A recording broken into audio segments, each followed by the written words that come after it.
L'humain est une batterie biologique très importante qui peut être chargée. Cette batterie peut aussi stocker et obtenir de l'énergie. Alors que certaines personnes dépendent du café, dépendent de la cigarette, pour stimuler le corps, nous nourrissons le corps pour nous donner de l'énergie.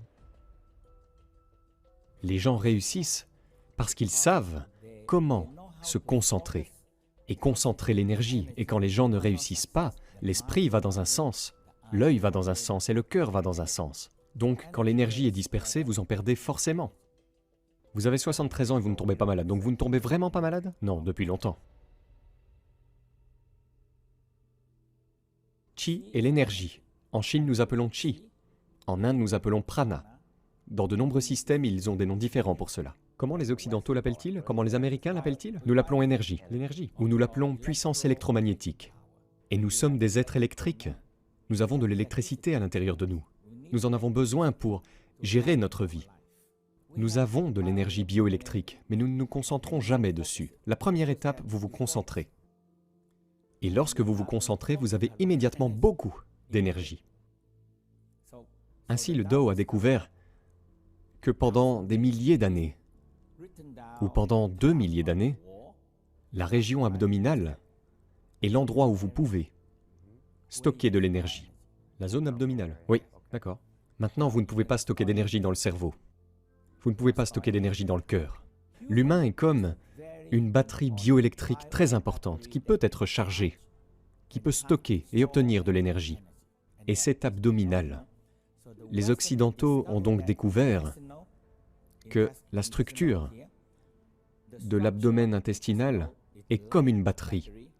Borne négative-positive, négative-positive. L'abdomen peut donc charger de l'énergie. Ils ont découvert cela, mais ils ne savent jamais quoi en faire.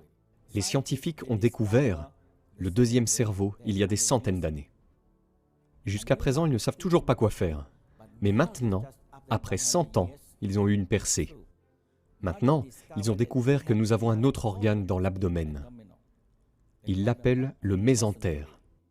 Cet organe contrôle en fait toute la digestion, l'absorption et l'élimination. Il a donc besoin d'un conducteur. C'est un gros organe qui recouvre la rate, l'estomac, le pancréas, le foie, l'intestin grêle, le gros intestin. Il les recouvre et il les irrigue.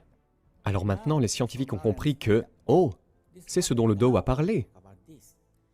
Le centre de ce nouvel organe est au centre du nombril. Ici même, d'accord? Il s'agit en fait de ce gros organe.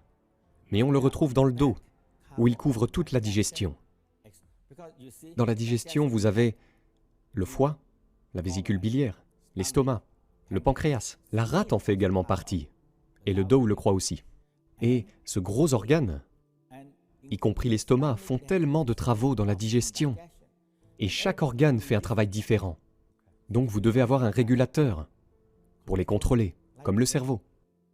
Ainsi, les scientifiques britanniques ont découvert que nous avons un deuxième cerveau. Et ce deuxième cerveau est incroyable. Il dirige tout. Et le Tao a découvert que si vous gardez ce deuxième cerveau ici, c'est aussi une batterie qui peut stocker de l'énergie. Les gens drainent cette énergie. Donc tout ce que nous faisons maintenant, tout le monde est épuisé. Car la batterie bioélectrique est épuisée. Comme pour votre téléphone portable, lorsque votre batterie n'est pas chargée. Ok, donc nous ne chargeons pas notre abdomen qui est là où se trouve notre second cerveau.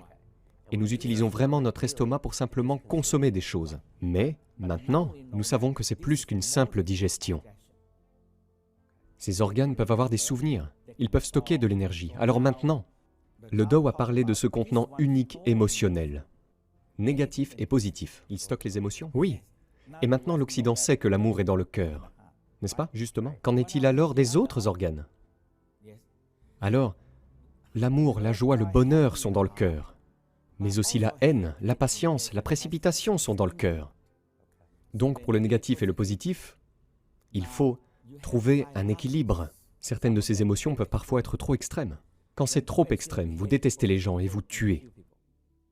Alors maintenant, l'amour et la haine doivent trouver un équilibre.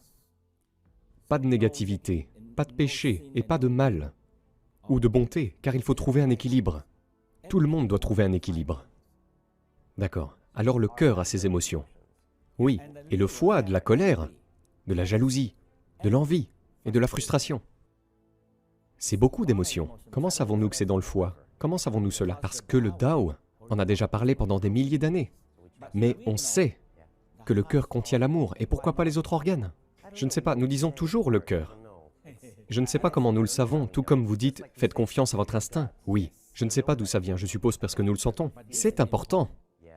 Quand les gens vous crient dessus, vous avez l'impression que quelque chose vous frappe dans l'estomac, parce que le foie prend la colère et la garde ici.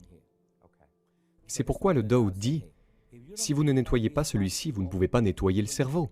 Justement, d'accord. Les gens pensent que tout ce qui est émotion est dans le cerveau. Non! Le négatif repose sur ce que vous gardez en vous. Certaines personnes gardent par exemple le doute dans les organes. Organe par organe, comme pour le rein, l'Occident a découvert que la peur est aussi dans le rein. Nous devons donc commencer à accorder plus d'attention à notre corps, pas seulement à nos biceps et à autre chose comme les parties internes. Mon maître m'a dit, si vous prenez soin de vos 5 organes principaux, les 5 principaux organes forts, vous pouvez vous occuper d'1 million de problèmes. D'accord. Voilà donc la première étape, reconnaître ces organes est important. Quelle est la prochaine étape du processus Qi? Pour moi, vous savez que c'est bien de faire un simple exercice en position assise, car nous avons le fluide à l'intérieur. Et tout est fluide. Donc la première étape dont le Tao a parlé est la suivante. Nous avons le liquide de la moelle épinière qui flotte dans la colonne vertébrale. Et quand nous nous asseyons sur une pompe. Donc nous avons la deuxième pompe et la pompe crânienne. Voici donc la pompe principale. Donc un exercice très simple, disons-nous, consiste à déplacer le liquide céphalorachidien et le liquide cérébral. Donc ce que nous faisons, c'est que nous inspirons, nous allons comme ça. Lorsque vous inspirez, vous élargissez votre poitrine. Vous élargissez votre ventre et votre cou, comme ça. Votre menton remonte vers le haut. Et maintenant, lorsque vous expirez, vous freinez. Alors, vous limitez tout. Inspirez. Expirez. Freinez suffisamment pour que vous le sentiez, car nous avons 2 tendons là-bas, et lorsque vous les freinez, vous activez la pompe. Alors inspirez. Expirez. Inspirez. Souriez. Et inspirez. C'est comme de la lumière dorée dans votre colonne vertébrale et votre cerveau. Expirez maintenant. La couleur nuageuse et grise. Et parfois, nous nous libérons juste de toutes les émotions et de toutes sortes de doutes. Quand vous le faites pendant un moment, vous vous frottez les mains pour créer un peu de chaleur. Et vous couvrez le sacrum et votre crâne. Alors maintenant, quand vous vous reposez pendant un moment, vous pouvez vraiment sentir votre sacrum et votre chaleur crânienne. C'est la pompe crânienne. Nous avons une pompe parce que nous nous levons. Ainsi le Tao dit, quand nous nous levons, nous sommes comme un sommet de 24 étages. Quand on bouge alors, quelque chose bouge. Et maintenant, quand vous pouvez ressentir une sensation consciente de quelque chose qui bouge, ce mouvement, nous l'appelons le début de la pratique du Qi, de l'énergie, du flux de Qi. Ainsi, lorsque vous ressentez cette chaleur et que vous vous reposez un instant, vous souriez et vous sentez toute votre colonne vertébrale bien au chaud. Et vous inspirez, c'est comme ça que le fluide monte. Lorsque vous inspirez, le liquide monte. Lorsque vous expirez, le liquide descend. Inspirez. Donc, votre deuxième vertèbre lombaire doit bouger. Car comme dit le Tao, nous avons 7 pompes, très importantes.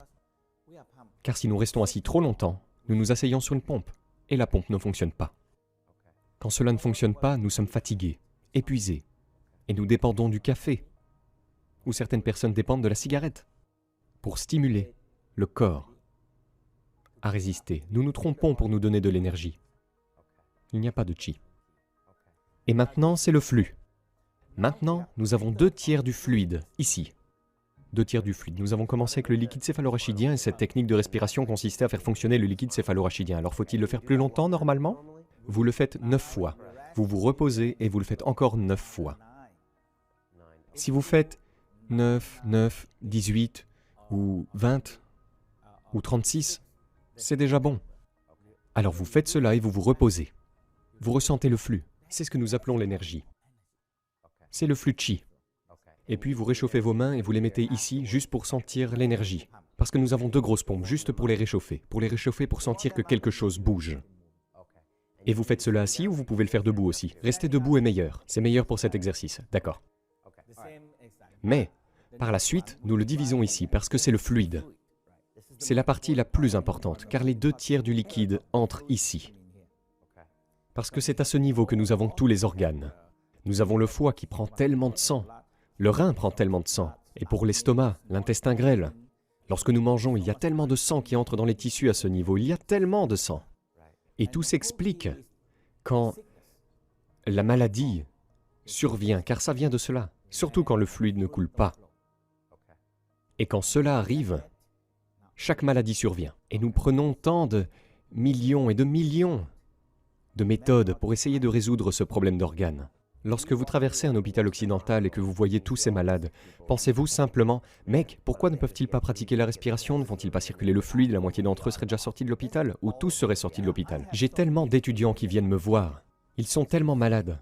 Une fois, ils sont venus me voir et on dit « Je suis venu ici 2 jours seulement et je me sens tellement mieux. » Rien que par cette respiration, par ce flux de fluide, conscient du flux de fluide, et conscient qu'au sein de l'abdomen, ils peuvent stocker du chi. Et maintenant, ils l'ont, parce qu'ils drainent cela.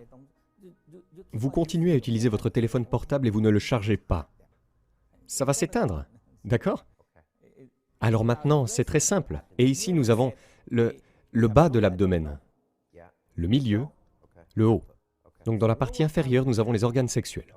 Et nous avons l'élimination, c'est le gros intestin. Ici, nous avons l'intestin grêle pour l'absorption des nutriments et le rein. Et ici, nous avons toute la digestion. Les gens s'en moquent de tout cela. Et les gens sont tellement stressés. Le stress, en Occident, est vu de cette manière. Lorsque vous êtes stressé, vous activez la réaction de combat ou de fuite.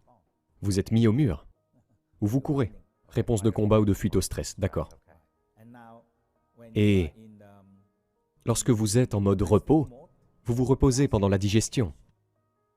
Mais lorsque vous êtes stressé, la digestion ralentit presque, ou il n'y a pas de digestion. Maintenant, s'il n'y a pas de nourriture, nous n'allons pas nous en sortir. Donc, c'est très simple. Vous mettez les mains sur votre ventre et vous poussez vos doigts.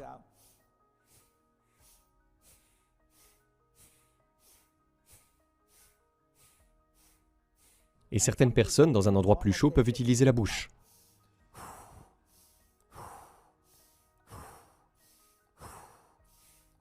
Et quand il fait nuit, vous vous reposez et vous sentez l'énergie. Le but du chi est le suivant. Après avoir fait de l'exercice, vous vous reposez, vous ressentez l'énergie. Et vous apprenez à vous contrôler, et vous apprenez à guider l'énergie et le flux de fluide. Flux d'énergie et de vent. Quand le vent souffle, la vague part. Quand il n'y a pas de vent, pas de vague. Quand il n'y a pas de vague, vous êtes au bord de la mer en disant « Oh mon Dieu, il fait si chaud ». Et le poisson et tout le reste ne peuvent pas grandir aussi. Pas de vent, pas de chi, rien ne coule.